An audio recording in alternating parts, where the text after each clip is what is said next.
Hello friends, मेरा नाम है विकास आनंद और आप देख रहे हैं आपका अपना यूट्यूब चैनल विकास आनंद एकेडमी। आज हम लोग पढ़ेंगे 69th बीपीएससी प्रैक्टिस सेट संख्या 3। इससे पूर्व हम लोग प्रैक्टिस सेट संख्या 1 और 2 पढ़ चुके हैं। अगर आपने वो वीडियो नहीं देखा है तो आप हमारे चैनल पर जाकर उसे देख सकते हैं। चलिए बिना देरी के शुरू करते हैं आज के 100 प्रश्नों का संग्रह रूपी प्रैक्टिस सेट संख्या 3। तो आज का पहला प्रश्न है, 1717 ईस्वी में निम्नलिखित में से कौन से मुगल सम्राट ने अंग्रेजों की ईस्ट इंडिया कंपनी को भारत में व्यापार पर विशेषाधिकार प्रदान करने का फरमान जारी किया? तो इसका उत्तर है फर्रुखसियर ने। नेक्स्ट है, पुर्तगाली उपनिवेश का प्रथम गवर्नर भारत में कौन हुआ? तो यह हुआ फ्रांसिस्को डी अल्मीड़ा। नेक्स्ट क्वेश्चन देख लेते हैं, किसे जहांगीर ने खान की उपाधि से सम्मानित किया? तो कैप्टन हॉकिंस को जहांगीर ने खान की उपाधि से सम्मानित किया था। इसके बारे में बता दें कि यह जेम्स प्रथम का राजदूत था जो जहांगीर के दरबार में आया हुआ था, कैप्टन हॉकिंस। नेक्स्ट बढ़ते हैं, भारत में फ्रांसीसियों ने अपना सबसे पहला कारखाना कहाँ लगाया? तो भारत में फ्रांसीसियों ने सूरत में सबसे पहले अपना कारखाना लगाया था। किस मुगल बादशाह ने 6 फरवरी 1613 को एक फरमान जारी कर अंग्रेजों को सूरत में एक अस्थायी कोठी खोलने की अनुमति दी? तो यह जहांगीर ने दी थी।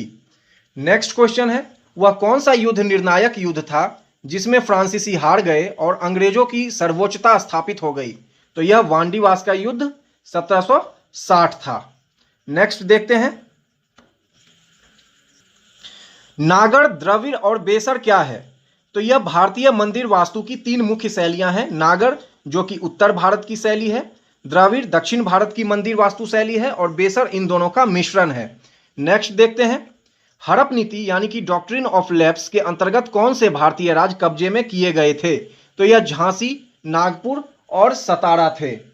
तो इसके बारे में बता दें कि हड़प नीति लॉर्ड डलहौजी ने पेश की थी। इस नीति के अनुसार जब किसी संरक्षित राज्य के शासक की मृत्यु किसी प्राकृतिक उत्तराधिकारी के बिना हो जाए तो उसका राज्य किसी दत्तक उत्तराधिकारी को दिए जाने के बजाय ब्रिटिश भारत द्वारा अधिग्रहित कर लिया जाता था।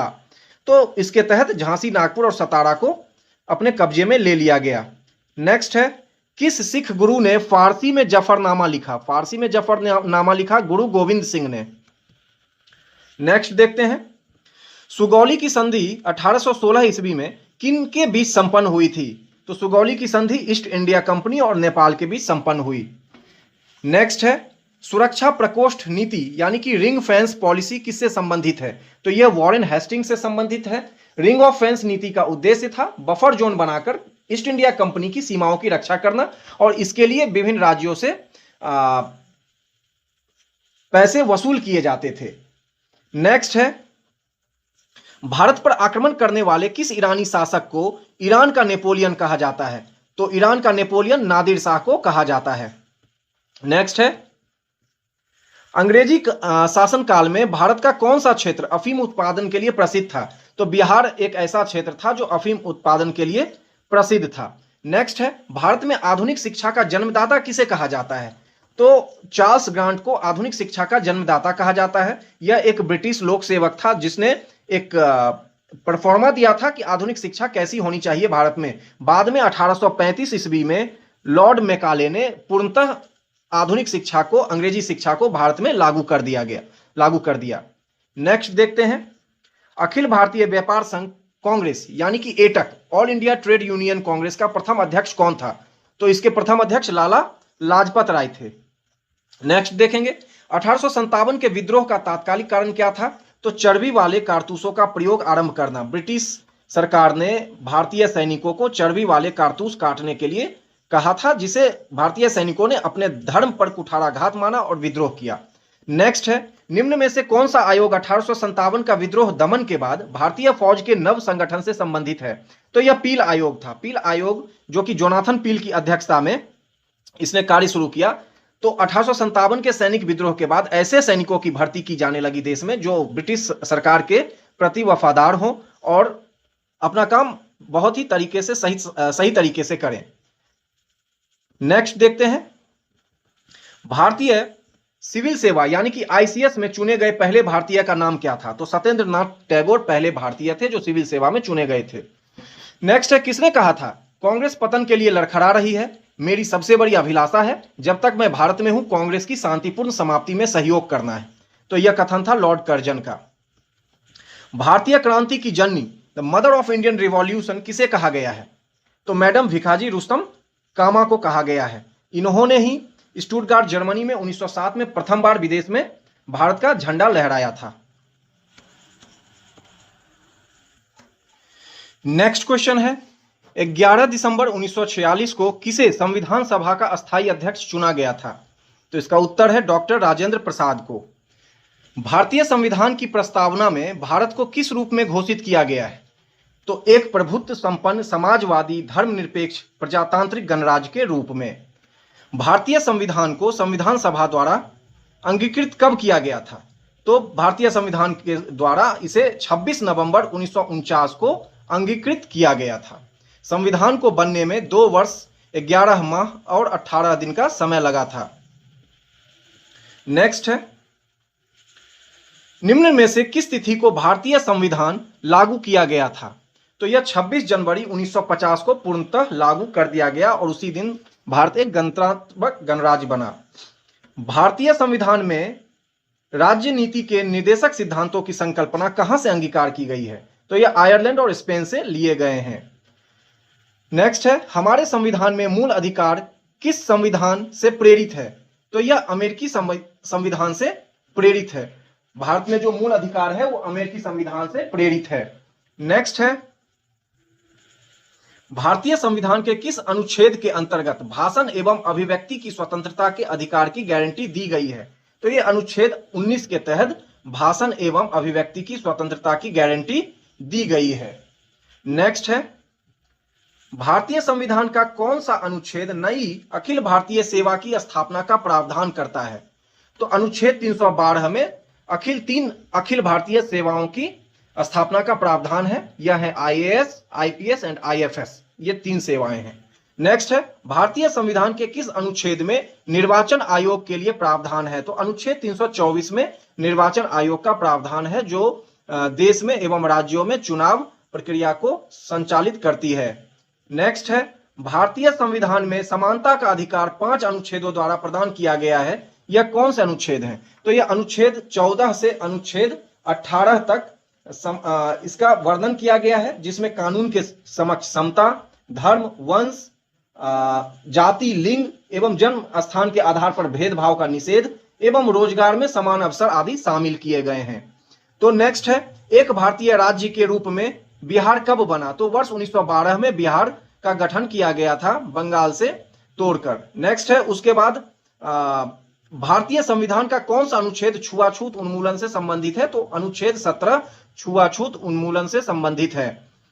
निम्न में से किस याचिका यानी रीट का शाब्दिक अर्थ होता है हम आदेश देते हैं? तो परमादेश रीट का शाब्दिक अर्थ होता है हम आदेश देते हैं। नेक्स्ट है, संपत्ति के मूल अधिकार को किस संवैधानिक संशोधन अधिनियम द्वारा समाप्त किया गया? तो 44वें संवैधानिक संशोधन द्वारा मूल अधिकार को संपत्ति के मूल अधिकार को समाप्त कर दिया गया। वर्तमान में 6 मूल अधिकार हैं और 6 मूल अधिकार हैं और यह भाग 3 अनुच्छेद 12 से 35 में इसका वर्णन किया गया है और प्रत्येक नागरिक को यह अधिकार प्रदान किए गए हैं। पूर्व में यह 7 मूल अधिकार थे, लेकिन संविधान में संपत्ति के मूल अधिकार को हटाकर 300 को अनुच्छेद 300 को में जोड़ दिया गया। नेक्स्ट है, भारतीय संविधान के किस अनुच्छेद में राज्य के नीति निर्देशक तत्वों का उल्लेख है? तो यह अनुच्छेद 36 से 51 में वर्णित है। भारतीय संविधान के निम्नलिखित अनुच्छेदों में से कौन अनुच्छेद राज्य सरकारों को ग्राम पंचायत को संगठित करने का निर्देश देता है? तो अनुच्छेद 40 के तहत ग्राम पंचायतों के गठन का प्रावधान है। नेक्स्ट क्वेश्चन है, किस संवैधानिक संशोधन अधिनियम द्वारा संविधान में मूल कर्तव्यों को सम्मिलित किया गया? तो 42वें संवैधानिक संशोधन अधिनियम 1976 में सरदार स्वर्ण सिंह समिति की सिफारिशों पर इसे लागू किया गया। नेक्स्ट है, यदि राष्ट्रपति त्यागपत्र देना चाहें तो वह अपना त्यागपत्र किसे संबोधित करेंगे? तो भारत के उपराष्ट्रपति को वह अपना त्यागपत्र संबोधित करेंगे। नेक्स्ट है, भारत के राष्ट्रपति ने जिस एकमात्र मामले में वीटो यानी कि पॉकेट वीटो शक्ति का प्रयोग किया था वह था भारतीय डाकघर संशोधन अधिनियम। ज्ञानी जैल सिंह उस समय राष्ट्रपति थे और उन्हीं के समय में जो है पॉकेट वीटो का प्रयोग किया गया था 1986 ईस्वी में। नेक्स्ट है, अध्यादेश जारी करने का अधिकार राष्ट्रपति का कौन सा अधिकार है? तो यह एक विधायी अधिकार है। मुद्रा स्वयं मुद्रा का निर्माण करती है, यह परिभाषा किसने प्रस्तुत की? तो यह परिभाषा जो है क्रॉमर ने दिया था। क्रॉमर ने अर्थशास्त्र में यह परिभाषा दिया है। नेक्स्ट है, मुद्रास्फीति की उच्च दर और बेरोजगारी की उच्च दर की एक साथ उपस्थिति को क्या कहते हैं? तो इसे स्टैगफ्लेशन कहते हैं। अवमूल्यन शब्द का अर्थ क्या है? तो अवमूल्यन का अर्थ है कि अन्य मुद्रा की तुलना में स्वदेशी मुद्रा के मूल्य को घटाना। विदित है कि भारत में अभी तक 3 बार रुपए का अवमूल्यन किया जा चुका है, वर्ष 1949 में, 1966 में और 1991 में। बहुत ही इंपॉर्टेंट क्वेश्चन है। नेक्स्ट है, भारतीय करेंसी नोटों के पिछले भाग पर कितनी भाषाएं मुद्रित होती हैं? तो इस पर 15 भाषाएं मुद्रित होती हैं। नेक्स्ट है, भारतीय प्रतिभूति एवं विनिमय बोर्ड को किस वर्ष एक अध्यादेश द्वारा वैधानिक दर्जा प्रदान किया गया? तो इसे वर्ष 1992 ईस्वी में वैधानिक दर्जा दिया गया। विदित है कि सेबी की स्थापना आधिकारिक तौर पर वर्ष 1988 में हुई थी भारत सरकार के द्वारा और भारतीय संसद द्वारा सेबी अधिनियम 1992 के तहत इसे वैधानिक दर्जा दिया गया। नेक्स्ट क्वेश्चन देखते हैं, चुनिंदा कंपनियों के शेयर मूल्य पर आधारित शेयर मूल्य सूचकांक सेंसेक्स कितनी कंपनियों के शेयर मूल्यों पर आधारित है? तो यह 30 कंपनियों के शेयर मूल्यों पर आधारित है सेंसेक्स। बैंक दर क्या है? बैंक दर वह दर है जिस पर आरबीआई यानी कि रिजर्व बैंक ऑफ इंडिया वाणिज्यिक बैंकों को उधार देता है, बैंक दर। नेक्स्ट है, इको मार्क किसी उत्पाद पर दिए गए इस प्रमाणन का चिन्ह होता है कि वह उत्पाद पर्यावरणीय दृष्टि से अनुकूल है। नेक्स्ट देखते हैं, वस्तु की मांग में कमी या पूर्ति में वृद्धि होने से क्या होता है? तो वस्तु की कीमतें कम हो जाती हैं। With you all the way किस बैंक की विज्ञापन पंक्ति है? With you all the way SBI की यानी कि भारतीय स्टेट बैंक की विज्ञापन पंक्ति है। नेक्स्ट है, इक्विनॉक्स का तात्पर्य क्या है? तो वह तिथि जब दिन और रात समान अवधि के होते हैं तो उसे इक्विनॉक्स कहा जाता है।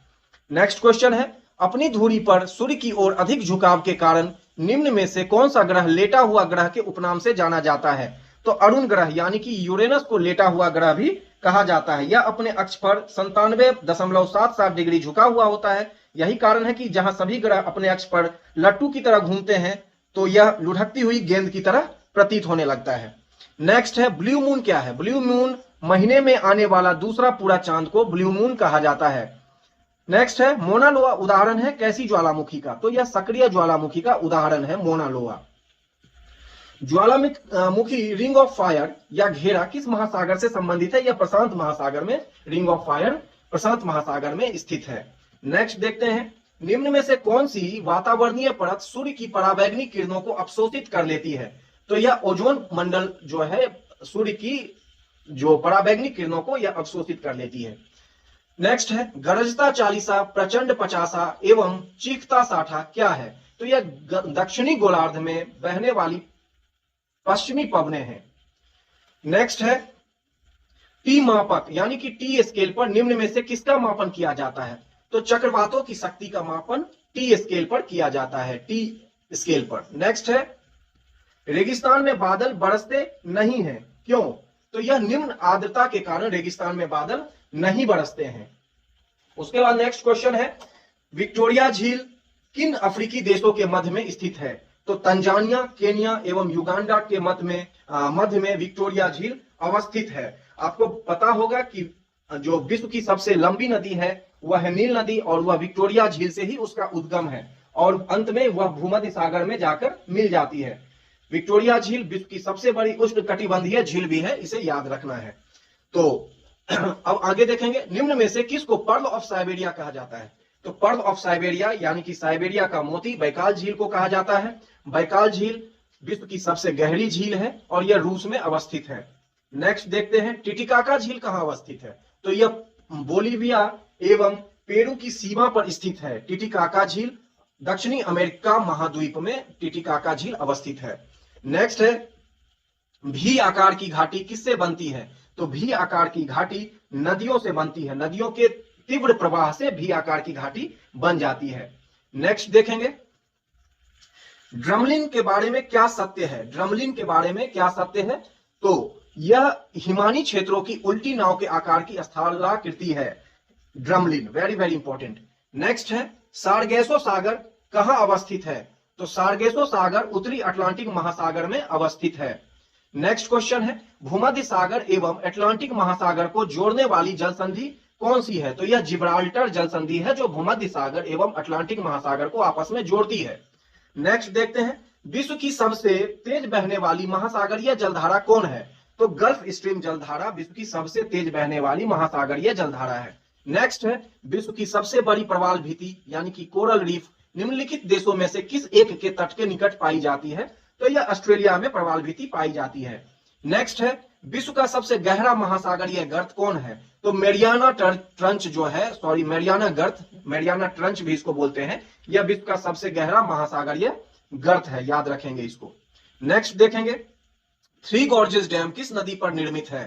Three gorges dam Yangtze Sikiang नदी पर चीन में स्थित है और यह विश्व की सबसे बड़ी हाइड्रो इलेक्ट्रिक डैम भी है, इसको याद रखेंगे। नेक्स्ट है, थाई पुसम त्योहार निम्नलिखित में से किस समुदाय के द्वारा मनाया जाता है? तो यह त्योहार जो है तमिल समुदाय के द्वारा मनाया जाता है। ये सारे क्वेश्चन स्तरीय हैं और विभिन्न परीक्षाओं में पीसीएस के एग्जाम्स में पूछे गए हैं, इसे आप लोग अच्छे से रीमेमोराइज कर लीजिएगा। नेक्स्ट बढ़ेंगे, वह त्रिमूर्ति जिसमें ब्रह्मा विष्णु और महेश तीनों की मुखाकृति उत्कीर्ण है कहां स्थित है? तो एलिफेंटा की गुफाओं में स्थित है। नेक्स्ट है, देवघर स्थित प्रसिद्ध शिव मंदिर का निर्माण किस शासक द्वारा कराया गया था? तो राजा पूरनमल के द्वारा देवघर स्थित शिव मंदिर का निर्माण कराया गया। नेक्स्ट है, प्रसिद्ध सिंहेश्वर मंदिर बिहार राज्य में कहां स्थित है? तो यह मधेपुरा में स्थित है। National museum of natural history Bharat में कहां स्थित है? तो यह national museum of natural history नई दिल्ली में है। कोरियर सेवा से प्रतिस्पर्धा के लिए भारतीय डाक विभाग ने द्रुत डाक सेवा यानी कि स्पीड पोस्ट सर्विस का आरंभ कब किया? तो यह वर्ष 1986 ईस्वी में स्पीड पोस्ट सेवा की शुरुआत की गई। नेक्स्ट क्वेश्चन है, एक लोहे की गेंद पारद या मरकरी से भरी बाल्टी में गिराई जाती है तो वह पारे की सतह पर तैरेगी, पारे की सतह पर तैरेगी लोहे की गेंद। नेक्स्ट देखते हैं, जब बैरोमीटर का पारा अचानक गिर जाए तो यह किस बात का द्योतक है? आंधी या झंझावत की संभावना का द्योतक है। लेकिन जब यही बैरोमीटर का पारा बहुत आराम से गिरता है तो इसका मतलब बारिश की संभावना से है। नेक्स्ट क्वेश्चन है, क्रिकेट की गेंद को किस कोण से मारा जाना चाहिए ताकि वह अधिकतम दूरी तक जा सके? क्रिकेट की गेंद को 36 से 45 डिग्री के कोण से अगर मारा जाए तो वह अधिकतम दूरी तय करेगी। बोलोमीटर मापन की कैसी युक्ति है? तो यह ऊष्मीय विकिरण को मापने की युक्ति है bolometer, very very important. Next question है, निम्न तापी इंजनों यानी कि क्रायोजेनिक इंजन का अनुप्रयोग कहां होता है? तो इसका उपयोग अंतरिक्ष यात्रा एवं रॉकेट प्रौद्योगिकी में किया जाता है, क्रायोजेनिक इंजन का उपयोग। नेक्स्ट देखेंगे, मिट्टी के घड़े में निम्न में से किस क्रिया के कारण जल ठंडा रहता है? तो मिट्टी के घड़े में वाष्पीकरण के कारण जल ठंडा रहता है। नेक्स्ट है, एक जेट वायुयान 2 मैक के वेग से हवा में उड़ रहा है। जब ध्वनि का वेग 332 मीटर प्रति सेकंड है तो वायुयान की चाल कितनी होगी? तो इसकी चाल 664 मीटर प्रति सेकंड होगी, क्योंकि एक मैग ध्वनि के 332 मीटर प्रति सेकंड के बराबर की चाल से चलती है, तो इसीलिए यह 2 मैग की ध्वनि 2 मैग की गति से चल रही है, तो यह 664 मीटर प्रति सेकंड की गति से चलेगी। नेक्स्ट है, एकॉस्टिक्स विज्ञान है ध्वनि से संबंधित, वेरी वेरी इंपॉर्टेंट, ध्वनि से संबंधित है कौन सा एकॉस्टिक विज्ञान। नेक्स्ट है, पानी में डूबी हुई लकड़ी मुड़ी हुई दिखाई देती है, निम्नलिखित कारण में ऐसा प्रतिभासित होता है, क्यों? प्रकाश का अपवर्तन के कारण पानी में डूबी हुई लकड़ी मुड़ी हुई दिखाई देती है। नेक्स्ट क्वेश्चन देखते हैं, साबुन के पतले झाग में चमकदार रंगों का बनना किस परिघटना का परिणाम है? तो यह बहुलित परावर्तन और व्यतिकरण का परिणाम है। बहुलित परावर्तन, टोटल इंटरनल रिफ्लेक्शन और पोलराइजेशन का यह परिणाम है। दूरदृष्टि दोष से पीड़ित व्यक्ति के चश्मे में कौन सा लेंस प्रयोग किया जाता है? तो दूरदृष्टि दोष से पीड़ित व्यक्ति के चश्मे में उत्तल लेंस का प्रयोग किया जाता है। नेक्स्ट है, यदि किसी प्रतिरोधक तार को लंबा किया जाए तो उसका प्रतिरोध बढ़ता है, प्रतिरोधक तार की लंबाई में वृद्धि से उसका प्रतिरोध बढ़ता है। नेक्स्ट देखेंगे, चुंबकीय सुई किस तरफ संकेत करती है? तो चुंबकीय सुई उत्तर दिशा की ओर संकेत करती है। ऐसे परमाणु जिनके परमाणु क्रमांक समान परंतु परमाणु द्रव्यमान भिन्न भिन्न होते हैं क्या कहलाते हैं? समस्थानिक। ये वेरी वेरी इंपॉर्टेंट क्वेश्चन है, अधिकतर परीक्षा में इस सवाल को देखा गया है, इसीलिए इसे टिक कर लीजिए कि ये कहीं ना कहीं फिर से पूछा जाएगा। नेक्स्ट है, एल्बर्ट आइंस्टीन को नोबेल पुरस्कार से सम्मानित किया गया किस प्रभाव के लिए? तो प्रकाश वैद्युत प्रभाव के लिए एल्बर्ट आइंस्टीन को वर्ष 1921 में नोबेल पुरस्कार प्रदान किया गया। नेक्स्ट है, समान ताप और दाब पर गैसों के समान आयतनों में अणुओं की संख्या समान होती है, यह किस नियम के अनुसार है? तो यह एवोगाड्रो की परिकल्पना के अनुसार है। जंतुओं में होने वाली फुट एंड माउथ रोग किसके कारण उत्पन्न होती है? तो यह विषाणु के कारण यानी कि वायरस के कारण उत्पन्न होती है। जीवों में अत्यधिक विविधता का कारण है उत्परिवर्तन, उत्परिवर्तन के कारण जीवों में अत्यधिक विविधता पाई जाती है। नेक्स्ट है, निम्न में से कौन सा हार्मोन स्तन ग्रंथियों से दुग्ध का स्राव होने में भूमिका निभाता है? तो ऑक्सीटोसिन जो हार्मोन है स्तन ग्रंथियों से दुग्ध के स्राव में भूमिका निभाता है। नेक्स्ट क्वेश्चन है, शैवाल और कवक के मिलने से लाइकेन बनता है जिसे क्या कहते हैं? तो इसे सहजीविता अर्थात म्यूचुअलिज्म कहा जाता है।